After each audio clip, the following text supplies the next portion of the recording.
ನಮ್ಮ ಕಂದಾಯ ಇಲಾಖೆ ಎಷ್ಟು ಅಸಹಾಯಕ ಆಗಿದೆ ಅಂತಂದರೆ ಅವರ ಜಮೀನನ್ನು ಅವರಿಗೆ ಉಳಿಸ್ಕೊಳ್ಳೋಕ್ಕಾಗದಂಥ ಒಂದು ಪರಿಸ್ಥಿತಿ ಬಂದ್ಬಿಟ್ಟಿದೆ. ಇಲ್ಲಿ ಪ್ರಭಾವಿಗಳು, ಭ್ರಷ್ಟರು ಎಲ್ಲರೂ ಸೇರಿಕೊಂಡು ಎಲ್ಲರೂ ಕೂಡ ಸರ್ಕಾರಿ ಜಮೀನನ್ನು ಕಬಳಿಸಿ ಈಗ ಇವರ ಜಾಗ ಉಳಿಸ್ಕೊಳ್ಳೋಕ್ಕಂತ ಅಸಹಾಯಕ ಪರಿಸ್ಥಿತಿ ಬಂದಿದೆ. ನಮ್ಮ ಜೊತೆ ಇದ್ದಾರೆ ಹೋರಾಟಗಾರರು. ಅವ್ರ ಹತ್ರ ಕೇಳೋಣ ಯಾವ ರೀತಿ ಅವರ ಸರ್ಕಾರಿ ಜಮೀನಿಗೆ ತೊಂದರೆ ಆಗಿದೆ ಅಂತ. ಮೇಡಮ್, ಇದು ಕಳಸ ತಾಲೂಕು ಕಚೇರಿಯ ಕಾರ್ಯವೈಖರಿ. ಒಂದು ನಾನು ಹೇಳಬೇಕಾದ್ರೆ ಕಳಸ ತಾಲೂಕು ಕಚೇರಿಯಲ್ಲಿ ಸರ್ಕಾರಿ ಭೂಮಿಯನ್ನು ಉಳಿಸಲಿಕ್ಕೋಸ್ಕರ ತಾಲೂಕು ಕಚೇರಿ ಇರುವುದಲ್ಲ. ಬಟ್ ತಾಲೂಕು ಸರ್ಕಾರಿ ಭೂಮಿ ಇರುವುದನ್ನು ಭೂಮಾಲೀಕರಿಗೆ ಕೊಡಲಿಕ್ಕೋಸ್ಕರ ಈ ಕಳಸ ತಾಲೂಕು ಕಚೇರಿ ನಿರ್ಮಾಣ ಆಗಿದೆ ಅಂದರೆ ತಪ್ಪಾಗಲಾರದು. ಒಂದು ನಾವು ಈ ಕಳಸ ತಾಲೂಕು ಕಚೇರಿಯ ವಿಲೇಜ್ ಅಕೌಂಟೆಂಟು ಮತ್ತು ರಾಜಸ್ವ ನಿರೀಕ್ಷಕರುಗಳಿಗೆ ಎಂಥ ಮೀಸಲಿಟ್ಟ ಭೂಮಿ ಎಲ್ಲಿದೆ ಅನ್ನೋದನ್ನು ಪತ್ತೆ ಮಾಡಿ, ಅದು ಪಾಣಿಯಲ್ಲಿ ದಾಖಲೆ 1 ಎಕರೆ 6 ಗುಂಟೆ, 1 ಎಕರೆ 30 ಗುಂಟೆ, ಇಷ್ಟು 2 ಎಕರೆ ಚಿಲ್ಲರೆ ಇದೆ. ಅದರಲ್ಲಿ ಗ್ರಾಮ ಲೆಕ್ಕಾಧಿಕಾರಿಗಳ ವಸತಿ ಗ್ರಾಹಕಂತಲೇ ನಮೂದಾಗಿದೆ, ರಾಜಸ್ವ ನಿರೀಕ್ಷಕರ ವಸತಿ ಕೊಠಡಕ್ಕಂತಲೇ ನಮೂದಾಗಿದೆ. ಇಂಥ ಒಂದು ಇದನ್ನು ನಾವು 2012ರಿಂದ ಸತತವಾಗಿ ಫಾಲೋ ಮಾಡಿಕೊಂಡು ಆ ಜಾಗವನ್ನು ಸರ್ವೆ ಮಾಡಿ ನಿಮ್ಮ ಸುಪರ್ದಿಗೆ ತಗೊಳ್ಳಿ, ನೀವು ಅದನ್ನು ತೋರಿಸಿಕೊಟ್ರೆ ನಾವೇ ಬೇಲಿ ಹಾಕ್ಕೊಡ್ತೀವಿ ಅನ್ನುವ ವಿಚಾರವನ್ನು ನಾವು ಅವರಿಗೆ ಸತತವಾಗಿ ಹೇಳ್ತಾ ಬಂದು ನಂತರ ಈಗ ಅಸಹಾಯಕರಾಗಿ ನಾವು ಲೋಕಾಯುಕ್ತ ಇದಕ್ಕೆ ಕೊಟ್ಟಿದ್ದೇವೆ. ಆದರೂ ಇಷ್ಟರವರೆಗೂ ಯಾವ ಜಾಗವನ್ನು ಗುರುತು ಮಾಡಲಿಕ್ಕಾಗಲಿ ಸರ್ವೆಗಾಗಲಿ ಇಷ್ಟರವರೆಗೂ ಆಗಿಲ್ಲ. ಈ ಸರ್ಕಾರಿ ಸ್ವಂತ ಅವರ ಭೂಮಿಯನ್ನೇ ಉಳಿಸಲಿಕ್ಕಾಗದಂಥ ಈ ಕಳಸ ತಾಲೂಕಿನ ಕಂದಾಯ ಇಲಾಖಾ ಅಧಿಕಾರಿಗಳು ಯಾವ ಮಟ್ಟಕ್ಕೆ ಇದ್ದಾರೆ ಅಂದರೆ, ಇದು ನಮ್ಮ ಸರ್ಕಾರಿ ಭೂಮಿಯನ್ನು ನಕಲಿ ಭೂಮಿ ಮಾಡಿ ಕೊಡುವಂಥ ಇದರಲ್ಲಿ ಬಹಳ ಮುಂದೆ ಇದ್ದಾರೆ ಇವರು. ಯಾಕೆಂದರೆ 53, 57, 94C ಇಲ್ಲಿ ನಡೆದಂಥ ನಕಲಿ ದಾಖಲೆಗಳೇ ಇದಕ್ಕೆ ಸಾಕ್ಷಿ. ಇದರ ಸಮಗ್ರ ತನಿಖೆ ಆಗಬೇಕಂತ ನಾನು ಇದರ ಮುಖಾಂತರ ಜಿಲ್ಲಾಧಿಕಾರಿಗೆ ಒತ್ತಾಯ ಮಾಡ್ತಾ ಇದ್ದೇನೆ. ಜಿಲ್ಲಾಧಿಕಾರಿಯವರು ಸಮಗ್ರ ತನಿಖೆ ಮಾಡಿ ಸಾರ್ವಜನಿಕವಾಗಿ ಕಳಿಸೋಕ್ಕೆ ತಿಳಿಸ್ಬೇಕು ಈ ವಿಚಾರ. ಇದು ನನ್ನ ಸ್ಪಷ್ಟ ನೋಡಿ ಏನಂದರೆ ಎಲ್ಲವೂ ಕೂಡ ಇಲ್ಲಿ ಭ್ರಷ್ಟಾಚಾರ ತುಂಬಿ ತುಳುಕ್ತಾ ಇದೆ. ಇದಕ್ಕೆ ಇಂಥ ಭ್ರಷ್ಟಾಚಾರದ ವಿರುದ್ಧ ಜನ ಇಲ್ಲಿ ಬೀದಿಗೆ ಇಳಿಲೇಬೇಕಾಗುತ್ತೆ. ಯಾಕಂದರೆ ಸರ್ಕಾರ ನಮ್ಮದು, ಸರ್ಕಾರ ನಡೆಸಕ್ಕೆ ಕೊಡ್ತಿರೋದು ನಾವು ದುಡಿದು ಕಟ್ಟುವಂಥ ತೆರಿಗೆ ಹಣದಲ್ಲಿ. ಈ ರೀತಿ 40 ಲಕ್ಷ ಯಾರ್ಯಾರೋ ಮನೆಗೆ ಹೊತ್ಕೊಂಡು ಹೋಗೋಕ್ಕೂ ಅಲ್ಲ, ಸರ್ಕಾರಿ ಜಮೀನನ್ನು ನುಂಗಿ ನೀರು ಕುಡಿಯೋಕ್ಕೂ ಅಲ್ಲ ಅನ್ನುವಂಥ ಸ್ಪಷ್ಟ ಸಂದೇಶವನ್ನು ಜನರೇ ಕೊಡಬೇಕಾಗಿದೆ.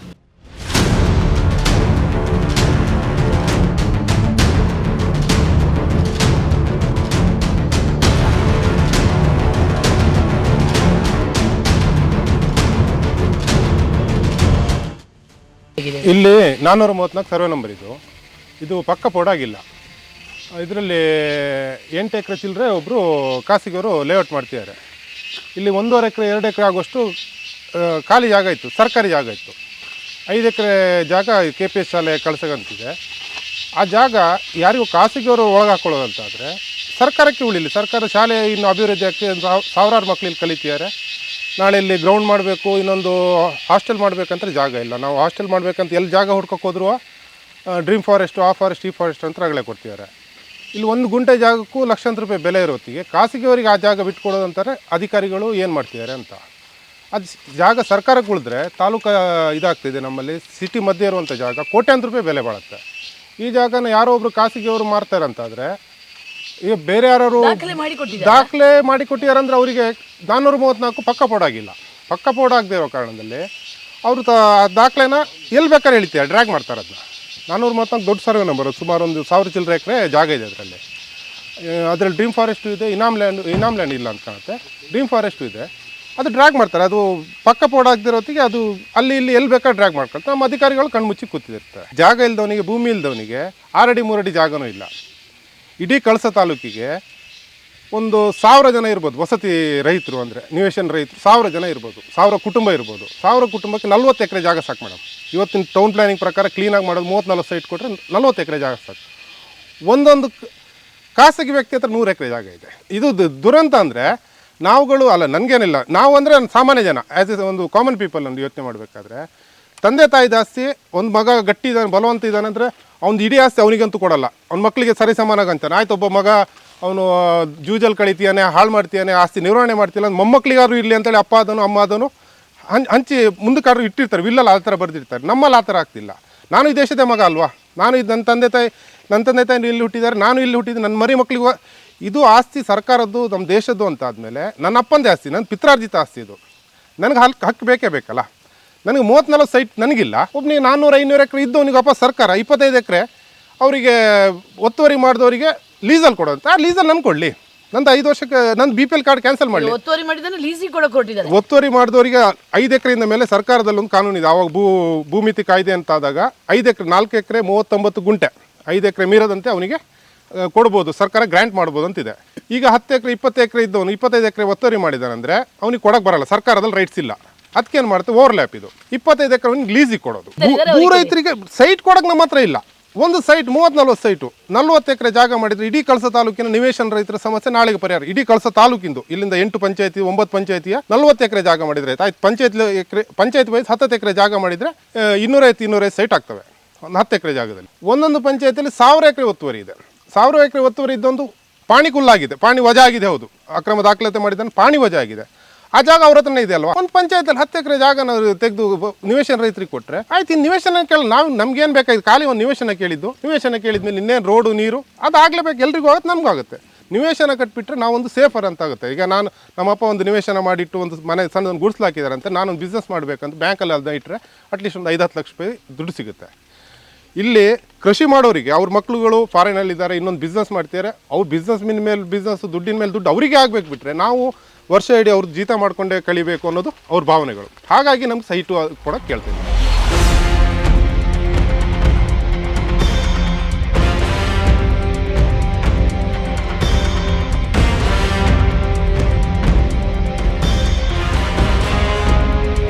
ನಾವು ಕಳಸ ತಾಲೂಕು ಕಚೇರಿಗೆ ಹೋದಾಗ ಅಲ್ಲಿ ತಹಶೀಲ್ದಾರ್ ಇರಲಿಲ್ಲ.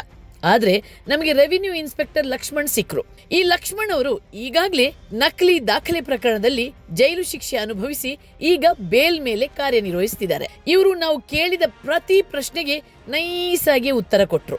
ನಮ್ಮ ಎಲ್ಲಾ ಪ್ರಶ್ನೆಗೂ ಸಿದ್ಧ ಉತ್ತರ ಕೊಟ್ಟು ಮೇಲಾಧಿಕಾರಿಗಳ ಮೇಲೆ ಎಲ್ಲಾ ಜವಾಬ್ದಾರಿಯನ್ನ ಹಾಕಿ ನುಣ್ಣಗೆ ಜಾರಿ ಬಿಟ್ರು. ನಾನು ಕಳಸ ತಾಲೂಕ್ ಕಚೇರಿಯಲ್ಲಿ ಇದ್ದೇನೆ. ಈ ತಾಲೂಕ್ ಕಚೇರಿಯ ವಿಶೇಷತೆ ಏನು ಗೊತ್ತಾ? ಕಳೆದ 4 ವರ್ಷದಲ್ಲಿ 15 ತಹಶೀಲ್ದಾರ್ಗಳು ಬಂದು ಹೋಗಿದ್ದಾರೆ. ಅಷ್ಟು ನಿರಂತರವಾಗಿ ವರ್ಗಾವಣೆ ಆಗ್ತಾ ಇದೆ. ವರ್ಗಾವಣೆಗೆ ಕಾರಣ ಏನು? ತಹಶೀಲ್ದಾರ್ಗಳು ಕೆಲಸ ಸರಿ ಮಾಡ್ತಾ ಇಲ್ವಾ, ಅಥವಾ ರಾಜಕಾರಣಿಗಳ ಜೊತೆ ಹೊಂದಾಣಿಕೆ ಆಗ್ತಾ ಇಲ್ವಾ, ಅಥವಾ ಇವರು ಮಾಡಿರುವಂತ ಬ್ರಹ್ಮಾಂಡ ಭ್ರಷ್ಟಾಚಾರ ಹೊರಗೆ ಬರುತ್ತೆ ಅನ್ನುವಂಥ ಆತಂಕವೋ ಏನೂ ಗೊತ್ತಿಲ್ಲ. ಆದರೆ ಇಲ್ಲಿ 4 ವರ್ಷಕ್ಕೆ 15 ತಹಶೀಲ್ದಾರ್ ವರ್ಗಾವಣೆ ಆಗಿರುವಂಥ ದಾಖಲೆ ಬರೆದಿದೆ. ಬನ್ನಿ ನೋಡೋಣ ಇವರು ಮಾಡಿರುವಂಥ ಅಕ್ರಮ ಹಗರಣದ ದಾಖಲೆಗಳೆಲ್ಲ ನಮ್ಮ ಕೈಯಲ್ಲಿದೆ. ಇದು ಯಾವ ಮಟ್ಟಕ್ಕೆ ಬಂದಿದೆ, ಇಲ್ಲಿ ಯಾರು ಭೂರಹಿತರಿದ್ದಾರೆ ಅವರಿಗೆ ನ್ಯಾಯ ಸಿಗುತ್ತಾ ಅನ್ನುವಂಥದ್ದನ್ನು ನೇರವಾಗಿ ಇಲ್ಲಿನ ಅಧಿಕಾರಿಗಳ ತಹಶೀಲ್ದಾರ್ ಹತ್ರ ಕೇಳೋಣ. ಅವರೇನೋ ಇವತ್ತೇ ಚಾರ್ಜ್ ತೊಗೊಂಡಿದ್ದಾರಂತೆ, ಆದರೂ ಇರ್ತಾರಲ್ಲ ಕಂದಾಯ ಅಧಿಕಾರಿಗಳಾಗಲಿ ಯಾರು ಇರ್ತಾರಲ್ಲ ಅವ್ರ ಹತ್ರನೇ ಕೇಳೋಣ ಬನ್ನಿ.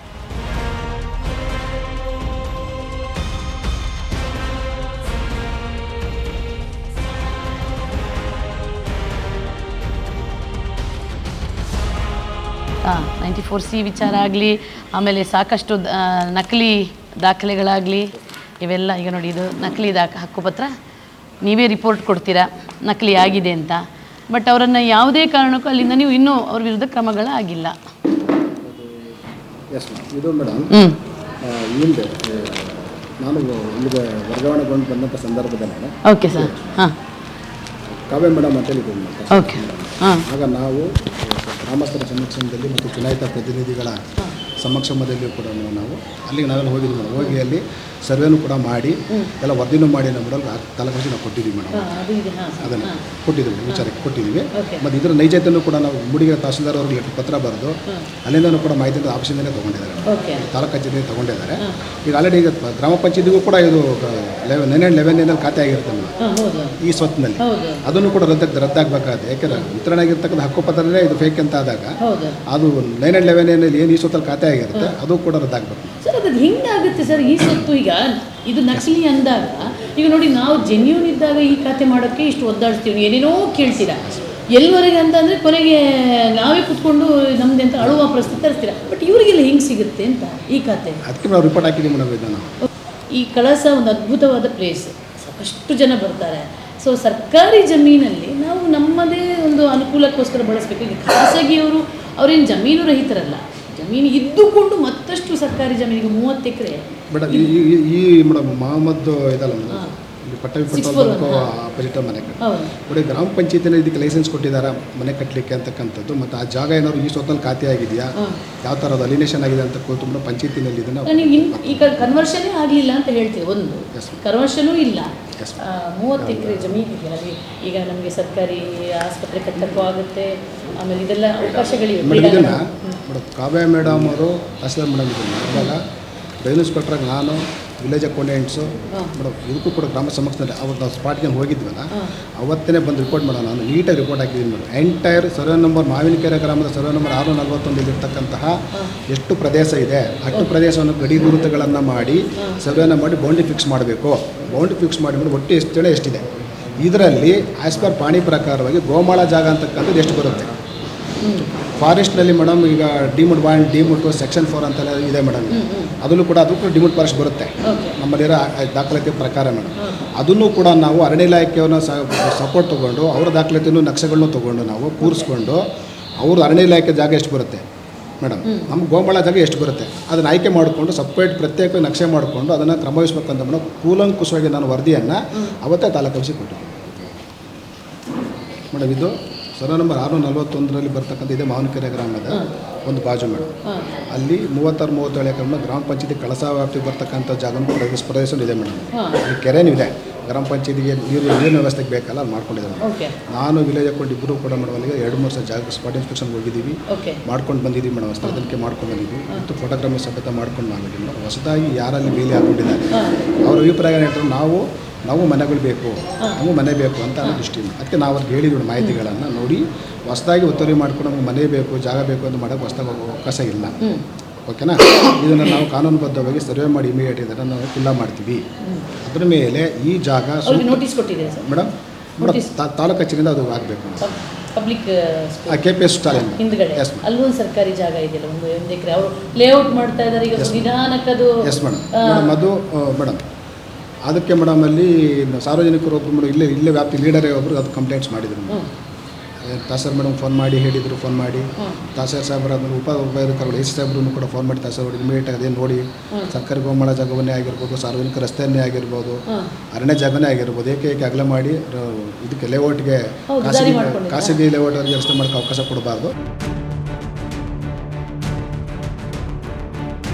ಕೇಸ್ ವರ್ಕರ್ ಕಥೆನೂ ಅಷ್ಟೇ ಮೇಡಮ್. ಈಗ ಗೋಮಾಳಕ್ಕೆ ಬಂದರೆ ನಾವು ಕೊಡಬೇಕಾಗುತ್ತೆ ಅವರಿಗೆ. ಅರಣ್ಯಕ್ಕೆ ಬಂದರೆ ಕೊಡಬೇಡಿ ನಮ್ಗೆ ಆದೇಶ ಮಾಡಿಲ್ಲ. ಅದೇನು ಮಾಡ್ತೀನಿ ನೆಕ್ಸ್ಟ್ ಫೈನಲ್ ಡಿಸಿಷನ್ ಗೋಮಾಳ ಕೊಡ್ತೀರಾ?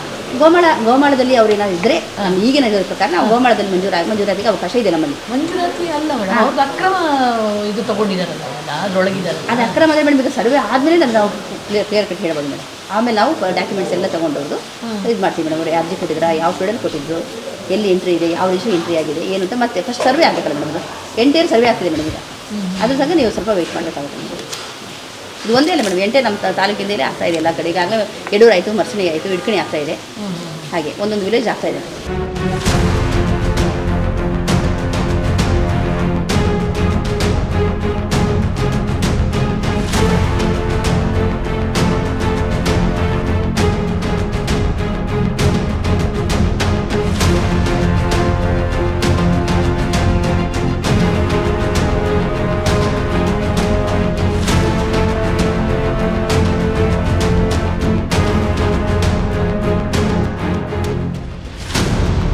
ಈಗ ಇವರ ಸುಪರ್ದಿಗೆ ತಗೊಳ್ಬೇಕಾದ್ರೆ ಅದೆಲ್ಲ ಆದೇಶಗಳು ಬೇಕು. ಈಗ ಯಾರೋ ಏಕಾಏಕಿ ಹೋಗಿ ಭೂಮಿ ಇರೋರೇ ಹೋಗಿ ಸರ್ಕಾರಿ ಜಾಗವನ್ನು ಒತ್ತುವರಿ ಮಾಡ್ತಾ ಇದ್ದಾರೆ ಅಂದರೆ ಅದು ಇವ್ರದೇ ಭೂಮಿ. ಸರ್ಕಾರದ ಇವತ್ತು ಗೋಮಾಳ ಜಾಗ ಏನಿದೆ ಅದು ಏನು ಫಾರೆಸ್ಟ್ ಡಿಪಾರ್ಟ್ಮೆಂಟ್ ಬರ್ತಾ ಇಲ್ಲ, ಇವತ್ತು ಕಂದಾಯ ಇಲಾಖೆ ಅಡಿಯಲ್ಲೇ ಬರ್ತಕ್ಕಂಥ ಭೂಮಿ ಅದು. ಆ ಭೂಮಿನ ಬೇಲಿನ ತೆರವು ಮಾಡಿಸಿ ಸರ್ಕಾರದ ಸುಪರ್ದಿಗೆ ತಗೋಬೇಕಾದ್ರೆ ಮೇಲಧಿಕಾರಿಗಳ ಆದೇಶ ಬೇಕಾಗಿಲ್ಲ. ಸ್ಥಳೀಯ ಅಧಿಕಾರಿಗಳಿಗೆ ಇಚ್ಛಾಶಕ್ತಿ ಇದ್ದಿದ್ರೆ ಅದನ್ನು ಸರ್ಕಾರದ ಭೂಮಿ ನಮ್ಮ ಭೂಮಿ ಅಂತಕ್ಕಂಥ ಮನಸ್ಸು ಇವರಿಗಿದ್ದಿದ್ರೆ ನಾವು ಕೂಡ ಸರ್ಕಾರದ ಸಂಬಳವನ್ನು ತಗೊಳ್ತಾ ಇದ್ದೀವಿ, ಸಾರ್ವಜನಿಕರ ತೆರಿಗೆ ಹಣದ ಪಾಲು ನಾವು ತಗೊಳ್ತಕ್ಕಂಥ ಸಂಬಳ. ಹಾಗಾಗಿ ಸರ್ಕಾರದ ಸೇವೆ ಮಾಡಬೇಕಂತ ಮನೋಭಾವ ಇವರಿಗಿದ್ದಿದ್ರೆ ಇವತ್ತು ಅದನ್ನು ತೆರವು ಮಾಡ್ತಾ ಇದ್ರು. ಬಹಳ ಹತ್ತಿರದಲ್ಲಿರ್ತಕ್ಕಂಥ ಸರ್ವೆ ನಂಬರ್. ಎಷ್ಟೋ ಇಲ್ಲಿರ್ತಕ್ಕಂಥ ಕಳಸದ ಸಾರ್ವಜನಿಕರು ಇವತ್ತು ಲಿಖಿತವಾಗಿ ದೂರನ್ನು ಕೊಟ್ಟಿದ್ದಾರೆ. ಇವತ್ತು ಇವರು ಹೋಗಿದ್ದಾರೆ, ವಿಡಿಯೋ ಮಾಡಿದ್ದಾರೆ, ರಿಪೋರ್ಟ್ ಹಾಕಿದ್ದಾರೆ, ಅದು ಯಾವುದೋ ಕಸದ ಡಬ್ಬಿಯಲ್ಲಿ ಹಾಕಿ ಹಂಗೆ ಇಟ್ಕೊಂಡಿದ್ದಾರೆ. ನಾವು ಹೇಳ್ತಕ್ಕಂಥದ್ದು ಇಂಥ ಆಸುಪಾಸಿನಲ್ಲಿ ಇರ್ತಕ್ಕಂಥ ಸರ್ಕಾರಿ ಭೂಮಿಯನ್ನು ಈಗಾಗಲೇ ಹೊಸ ತಾಲೂಕಾಗಿರ್ತಕ್ಕಂಥ ಕಳಸಕ್ಕೆ ಈ ಭೂಮಿ ಎಲ್ಲ ಅವಶ್ಯಕತೆ ಇದೆ. ಸರ್ಕಾರದ ಕಚೇರಿಗಳಾಗಬೇಕು, ಸರ್ಕಾರದ ಬೇರೆ ಬೇರೆ ಮೂಲಭೂತ ಸೌಲಭ್ಯಗಳಾಗಬೇಕಂದ್ರೆ ಸರ್ಕಾರಿ ಭೂಮಿ ಬೇಕು. ಹಾಗಾಗಿ ಇಂಥ ಆಸುಪಾಸಿನ ಜಾಗವನ್ನು ಸರ್ಕಾರದ ವಿವಿಧ ಉದ್ದೇಶಗಳಿಗೆ ಮೀಸಲಿರಿಸಿ ಯಾರೋ ನಿನ್ನೆ ಬಂದು ಬೇಲಿ ಹಾಕಿ ನಂದು ಜಾಗ ಅಂತ ಅವ್ರ ಹತ್ರ ಯಾವುದೇ ದಾಖಲಾತಿ ಇಲ್ಲ. ಇವತ್ತು ಎಲ್ಲ ಬೋಗಸ್ ದಾಖಲಾತಿ ಇಟ್ಕೊಂಡು ಇರ್ತಕ್ಕಂಥ ಜನರನ್ನ ತೆರವು ಮಾಡಿಸಿ ಸರ್ಕಾರದ ಸುಪರ್ದಿಗೆ ತಗೊಳ್ಳಿ ಅಂತ ನಾವು ಒತ್ತಾಯವನ್ನು ಮಾಡ್ತೇವೆ. ಯಾರ್ದು ಭಯ ಇಲ್ಲ ಮೇಡಮ್. ಅಲ್ಲಿ ಯಾರು ಇವತ್ತು ಒತ್ತುವರಿ ಮಾಡ್ಕೊಂಡಿದ್ದಾರೆ ಅವರು ಅಧಿಕಾರಿಗಳನ್ನ ಜೇಬನ್ನ ತುಂಬಿಸ್ತಾ ಇದ್ದಾರೆ. ಅಧಿಕಾರಿಗಳಿಗೆ ಯಾವ ಭಯನೂ ಇಲ್ಲ. ಈಗ ಅವರಿಗೆ ನಾವು ಸರ್ಕಾರದ ಸೇವೆ ಮಾಡ್ತಾ ಇದೀವಿ, ಸರ್ಕಾರದ ಕೆಲಸ ಮಾಡ್ತಾ ಇದೀವಿ ಅಂತಕ್ಕಂಥ ಇಚ್ಛಾಶಕ್ತಿ ಇದ್ದಿದ್ರೆ ಅವ್ರು ಮಾಡ್ತಾ ಇದ್ರು. ಇವತ್ತು ಎಲ್ಲ ಏನು ಅಕ್ರಮಗಳನ್ನು ತೆರವು ಮಾಡಲಿಕ್ಕೆ ಮೇಲಧಿಕಾರಿಗಳನ್ನು ಕಾಯಬೇಕಾಗಿಲ್ಲ. ಇವ್ರಿಗೆ ಅಧಿಕಾರ ಇದೆ. ಇವತ್ತು ಸ್ಥಳೀಯವಾಗಿರ್ತಕ್ಕಂಥ ಅಧಿಕಾರ ಮೇಲೆ ಏನಾದರೂ ಬಂದರೆ ಮೇಲಧಿಕಾರಿಗೆ ಹೇಳ್ಬೋದು, ಅಥವಾ ಮೇಲೆ ಅವರು ಏನಾದರೂ ಇವ್ರ ಮೇಲೆ ಏನಾದರೂ ಆ್ಯಕ್ಷನ್ ಆಗಿ ಮೇಲಧಿಕಾರಿಗಳಿಗೆ ದೂರುಗಳನ್ನು ಕೊಟ್ಟಾಗ ಇದು ಆಗುತ್ತೆ. ಇವರ ಇಚ್ಛಾಶಕ್ತಿ ಇದ್ದರೆ ಅದನ್ನು ತೆರವು ಮಾಡ್ತಾ ಇದ್ರು. ಅದು ಏನಿಲ್ಲ. ಇವರು ಇವರು ಈಗ ಮೇಡಮ್ ಈಗ ಇವ್ರು ಹೇಳೋ ಪ್ರಕಾರದಲ್ಲಿ ಇವರು ಈಗ ಏನು ಚೇರಲ್ಲಿ ಕೂತು ಕೆಲಸ ಮಾಡ್ತಾ ಇದ್ದಾರೆ, ಪೋಸ್ಟ್ ಮ್ಯಾನ್ ಕೆಲಸವನ್ನ ಇವ್ರು ಮಾಡ್ತಾ ಇದ್ದಾರೆ. ನಾವು ಹೇಳ್ತಾ ಇರೋದು ನೀವು ಪೋಸ್ಟ್ ಮ್ಯಾನ್ ಕೆಲಸ ಮಾಡ್ಲಿಕ್ಕೋಸ್ಕರ ಈ ಸರ್ಕಾರಿ ಕಚೇರಿಗಳನ್ನು ಉಪಯೋಗಿಸಬೇಡಿ. ನಿಮ್ಮ ಅಧಿಕಾರವನ್ನ ಚಲಾಯಿಸಿ ಇಲ್ಲಿರ್ತಕ್ಕಂಥ ಸ್ಥಳೀಯ ಅಭಿವೃದ್ಧಿಯನ್ನ ಮಾಡ್ಲಿಕ್ಕೆ ನೀವು ಸಹಕಾರ ನೀಡಿ.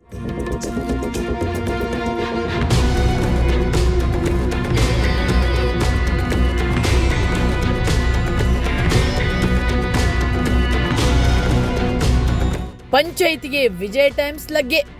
ಈ ಕಳಸ ಪಂಚಾಯಿತಿಯ ಕರ್ಮಕಾಂಡ ಕೇಳಿದ್ರೆ ಅಳಬೇಕೋ ನಗಬೇಕೋ ಅನ್ನೋ ಕನ್ಫ್ಯೂಷನ್ ಕ್ರಿಯೇಟ್ ಆಗುತ್ತೆ. ಯಾಕಂದರೆ ಇಲ್ಲಿ ಬೋಗಸ್ ಸಾಗುವಳಿ ಚೀಟಿ ಏನು ಹಕ್ಕುಪತ್ರಗಳಿವೆ, ಇದಕ್ಕೆ ಈ ಖಾತಾ ಕೊಟ್ಬಿಟ್ಟಿದ್ದಾರೆ. ಸಾಮಾನ್ಯ ಜನರು ಒರಿಜಿನಲ್ ಹಕ್ಕುಪತ್ರ ಇಟ್ಕೊಂಡು ಬಂದವರಿಗೆ ದಿನಗಟ್ಟಲೆ ಅಲೆದಾಡಿಸ್ತಾರೆ.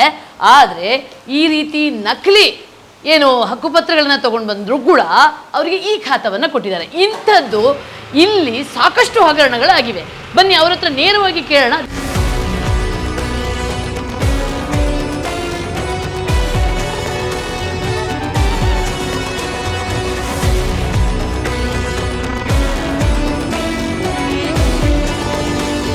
ಕೊಟ್ಟಿದ್ದಾರೆ, ನೇರ ಅವ್ರ ಹತ್ರನೇ ಕೇಳೋಣ ಹೇಗಾಗಿದೆ ಅಂತ. ಬಟ್ ಇಲ್ಲಿ ಹಕ್ಕುಪತ್ರ ನಿಮ್ಗೊಂದು ಸಣ್ಣದಾಗಿ ನಮಗೆ ಇದು ಪ್ರೀತಿ ಅವ್ರಲ್ಲ ಮೇಡಮ್, ಇದು ಪ್ರೀತಿ ಇದು ಆಮೇಲೆ ನಮಗೆ ನಕಲಿ ಅಂತೇಳಿ ಅಂತ ತುಂಬಾ ಹಕ್ಕುಪತ್ರಗಳಾಗಿವೆ ಅಲ್ಲ ಸರ್. ಈಗ ನಿಮ್ಮಲ್ಲಿ ಒಂದೇ ಅಲ್ಲ, ಇಂಥ ನಕಲಿ ಹಕ್ಕುಪತ್ರಗಳಿಗೆ ಈ ಖಾತಾ ಆಗಿರೋದು ನಿಮ್ ಗಮನಕ್ಕಿದೆ ಅನ್ಸುತ್ತೆ. ಅಲ್ಲ, ನಮ್ಗೆ ಲಾಸ್ಟಿಗೆ ಗೊತ್ತಾಗಿದೆ ಮೇಡಮ್, ಪ್ರೆಸೆಂಟ್ ಇವಾಗ ಗೊತ್ತಾಗಿದೆ. ಆಮೇಲೆ ಅವರೊಂದು ಆರ್ಡರ್ ಸಹ ಗೊತ್ತಾಯ್ತು. ಅದು ಇದ್ರ ಮೇಲೆ ನಾವು ಲೆಟರ್ ಬರ್ದಿದ್ದೀವಿ. ನಮಗೆ ಈ ಖಾತಾ ಅಷ್ಟೊಂದು ಪ್ರಮಾಣದಲ್ಲಿ ಬೋಗಸ್ ಆಗಿದ್ದು ನಿಮ್ಗೆ ಗೊತ್ತಾಗಿದೆ ಹೇಗೆ? ನಮಗೆ ಫಸ್ಟು ಇದ್ರ ಮೇಲೆ ಒಂದು ಅರ್ಜಿ ಕೊಟ್ಟು ಇವರು ಲಕ್ಷ್ಮಣಾಚಾರ್ಯರು ಅಂತೇಳಿ ಇದೊಂದು ನಕಲು ಆಗಿದೆ ಅಂತೇಳಿ ಅವರೊಂದು ಎಂಡಸ್ಮೆಂಟ್ ತಂದು ಕೊಟ್ಟರು. ಆಮೇಲೆ ನಮಗೆ ಗೊತ್ತಾಯ್ತು. ನೀವು ಒಂದು ಕನ್ವರ್ಷನ್ ಇಲ್ಲ ಎಲ್ಲವೂ ಇದ್ರೂ ಕೂಡ ಅದು ಯಾವ ಧೈರ್ಯದಲ್ಲಿ ಅಷ್ಟು ಈಗ ನಾಳೆ ಕಟ್ಟಡ ಅವರಿಗೆಲ್ಲ ಯಾವ ಧೈರ್ಯದಲ್ಲಿ ನೀವೇನಾದ್ರೂ ಭರವಸೆ ಕೊಟ್ಟಿರ್ತೀರಾ? ಯಾವ ಭರವಸೆಯಲ್ಲಿ ಇನ್ವೆಸ್ಟ್ಮೆಂಟ್ ಹಾಕ್ತಾರೆ ಸರ್? ಏನು ಅವ್ರಿಗೆ ಅಷ್ಟೊಂದು ಅಹಂಕಾರನ ಏನು ಅರ್ಥ ಆಗಲ್ಲ. ಯಾಕೆ ಇಷ್ಟೊಂದು ಅಕ್ರಮದಾರರು ಯಾಕೆ ಇಷ್ಟೊಂದು ಧೈರ್ಯ ಮಾಡ್ತಿದ್ದಾರೆ? ಅಧಿಕಾರಿಗಳ ಮೇಲೆ ಹೆದರಿಕೆ ಇಲ್ವಾ? ಏನು ಕತೆ? ನಾನೇ ಹೇಳಲಿಕ್ಕೆ ಆಗೋದಿಲ್ಲ. ಅಲ್ಲ, ಈಗ ನಿಮ್ಮ ಸರ್ ಭಯ. ಈಗ ಪೊಲೀಸರಿಗೆ ಮಾಡಬಾರ್ದು ಅಂತಂದ್ರೆ ಪೊಲೀಸರು ಇದ್ದಾರೆ ಅಂತ.